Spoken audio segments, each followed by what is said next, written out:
Y la fibromialgia es una enfermedad que para muchos es novedosa, que es como nueva.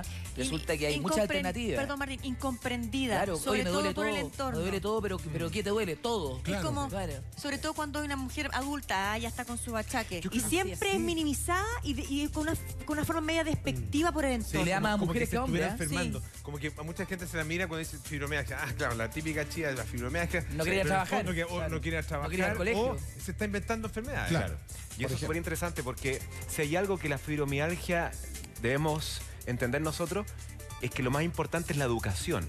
Es decirle al paciente y a la familia del paciente que la fibromialgia es real, que los dolores que está sintiendo, pese a que tenga todos los exámenes, todos los periplos médicos que ha hecho, salgan normales, ella está viviendo el dolor. Y el dolor es el eje central, pero lamentablemente no viene solamente el dolor. Entonces pasan mucho tiempo yendo de un médico a Lo que otro, contaba ella, claro. donde salen todos los exámenes normales, entonces la familia ya empieza a decir, puta, ella no será un problema Claro, de se la está pasando una cabeza. película. Entonces empezamos Ella a... tuvo suerte que la familia la apoyó y que la pudieron llevar a especialistas, pero hay gente que no la entiende. No, por eso. Y pasa mucho tiempo donde es subestimada, al fondo, como que no está ocurriendo el dolor. O que los tratan de hipocondríaco muchas veces. Exactamente. Claro. Pero sin embargo, el cerebro, y mientras más pasa el tiempo sin tratamiento, más reverberancia el circuito del dolor cerebral empieza a ejercerse. Explícanos Vamos cómo con- funciona, qué es la fibromialgia. Mira, hay que saber entender. primero, Fibromialgia. hay que saber un poquito primero que Fibromialgia. la causa no está clara, como muchas otras patologías. Y como no está clara la causa, el manejo farmacológico es, si bien es favorable, no ha tenido el impacto que nos gustaría. Ya. Entonces, ¿qué sabemos que existe? Existe primero una predisposición genética como en la mayoría de las enfermedades, ¿cierto? Hay algo que te predispone. Hay un pasado familiar con síndrome doloroso crónico, hay un síndrome de fatiga crónica en la familia, algo que me haga a mí predisponerme. Sin embargo, eso no va solo. Tiene que ir acompañado con las cosas que están más estudiadas, algún trauma físico, algún trauma psicológico, ya sea en la infancia, ya sea que me acuerdo o no, que haya empezado a generar lo que se llama la hiperalgesia central, aquellas cosas que van generando que mis redes neurales empiecen a activarse en torno al dolor, en forma anómala. Entonces pequeños toquecitos, pequeños roces, me generan una hiperalgesia. ¡Ah, qué dolor! Y ahí empezamos entonces a generar este dolor crónico. Y también está relacionado con estados de estrés crónico. Por eso que, si uno ve estas cositas, dice, claro, por eso que en Occidente actualmente es una enfermedad prevalente, porque la posibilidad de tener estrés crónico, de tener trauma físico y psicológico, es muy alta. ¿Qué va ocurriendo esto? Esto por sí solo, todos lo tenemos. Sí. En algún momento de la vida. Pero no todos tenemos fibromialgia, porque tiene que haber en algún momento también una alteración de la modulación del dolor, donde efectivamente a mí el dolor, ¡ay, que me molestó! Y como que lo reverberé, generé redes de reconexión cerebral donde el dolor va aumentando. Y eso ha tenido relación ahora en estudios muy lindos en JAMA, muestran que la insatisfacción central de base sería algo que te generaría esta posibilidad de entrar en estos circuitos de reentrada cerebrales dolorosos. Insatisfacción De vida. De vida. Exacto. Entonces la insatisfacción, donde yo estoy viviendo, estoy cumpliendo y cumplo harto y me exigen y lo cumplo. Sin embargo, hay algo abajo que le falta sustancia. Yo creo que nos afecta, pero eso. Sí. A todo. Claro, a todo, Mucha sí. gente, Pero hay personas que son más sensibles, entonces tiene que darse una mezcla de varias cosas, varios factores. La predisposición, el trauma físico, psicológico, donde hubo dolor. Es un estrés crónico y empecé yo a ir un dolor crónico. Empecé a caminar con el dolor crónico, la espalda baja, me Es un duele. dolor constante, diario. Constante, diario. Lo trato de manejar con algunos analgésicos, voy al médico, está todo bien, la biomática está toda normal. ¿Me duele todo? Me duele todo. Me duele todo. Me duele doctor. todo. En teoría sí. Los criterios antiguos eran 18 puntos yo tenía que tocarte, los tender points. Te tocaba 18 puntos. Si ¿Ya? 11 te dolían, tenía fibromialgia. Ya. Eso cambió. El 2000 dijeron no.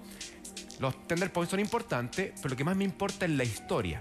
¿Por qué? Porque esto va a repercutir no solamente en el dolor crónico como el eje central de la fibromialgia. El dolor tiene que existir, sino que va acompañado de un cortejo que tiene que ver con esto. Como yo voy reverberando, voy haciendo circuitos al circuito. Si es que no lo manejo, como la insatisfacción no la paso porque sigo con dolor, nadie me entiende, me dicen que no me pasa nada, sigo con insatisfacción, mi sentido de vida empieza a verse mermado. Pero es como para volverse loco, porque en el fondo te empezás a sentir incomprendido y empezás a decir, absolutamente. estaré yo mal, porque todo el mundo me Sin llena saber qué exámenes, tengo. todo, sale todo bien y resulta que me duele todo el cuerpo y no me puedo levantar en la Claro, mañana. y empieza el dolor, empieza a aparecerse otras cosas, alteraciones cognitivas, donde dicen, ¿sabes qué? Estoy como que me siento desmemoriado, como que me cuesta más aprender que antes. Claro, porque empieza a aburrir, porque no solamente el centro del dolor el que está hiperactivado, sino que empieza a pegarse en otros centros cerebrales importantes. empieza a ocurrir la rigidez matinal. Entonces llega a la consulta. ¿Cómo es la rigidez matinal? En la mañana amanezco como rígida, como que no me puedo mover. Y voy a la consulta y me empiezan a hacer muchas baterías de exámenes inmunológicos, reumatológicos. No vas a tener y aparece todo sano. Y aparece todo normal de nuevo. Después sigo y voy de nuevo al ginecólogo porque efectivamente estoy con trastornos sexuales, como que me duele, como que no disfruto.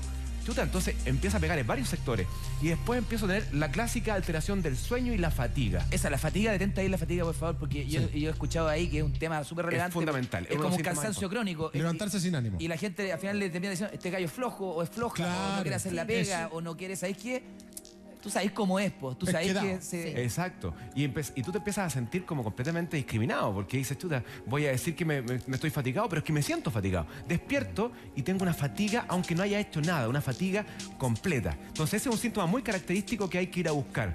Tengo un dolor crónico, estoy fatigado, porque la fatiga actualmente todos despertamos en la mañana y muchas veces no tenemos energía vital.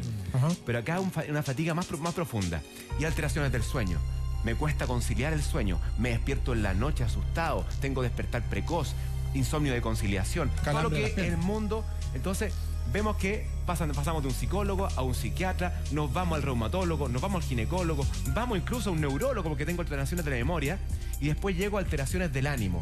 Y ahí entonces se empieza a circunscribir este trastorno multifactorial donde el dolor empieza a tener otro cortejo y vivo entonces en ansiedad continua y me lleva a que no tenga actividad física. Y el problema está en que cuando ya tengo el diagnóstico, yo voy a la terapéutica y me ofrecen efectivamente fármacos muy interesantes. Duloxetina, amitriptilina y pregabalina, que son los que tienen más estudio actualmente. Pero eso, tú vas y empiezas a tomar y no te sana de nada. Estamos hablando que esto es considerado una patología crónica. O sea, esto lo que hace es bajarte un poco el dolor. Baja el dolor, mejora un poco los síntomas, porque está trabajando en algo que no sabemos por qué ocurre. Claro. Entonces, pero te va dañando otros órganos. No necesariamente, pero sí es insuficiente. Cuando nosotros analizamos, cuando yo, imagínate, tengo fibromialgia, voy al médico, me la diagnostica, parto con el fármaco y analizo cómo me dan el fármaco en un año en 3 cosas. ¿Ya? Score de dolor.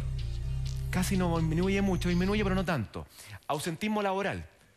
En vez de faltar 23 días, falté 21 días en el año.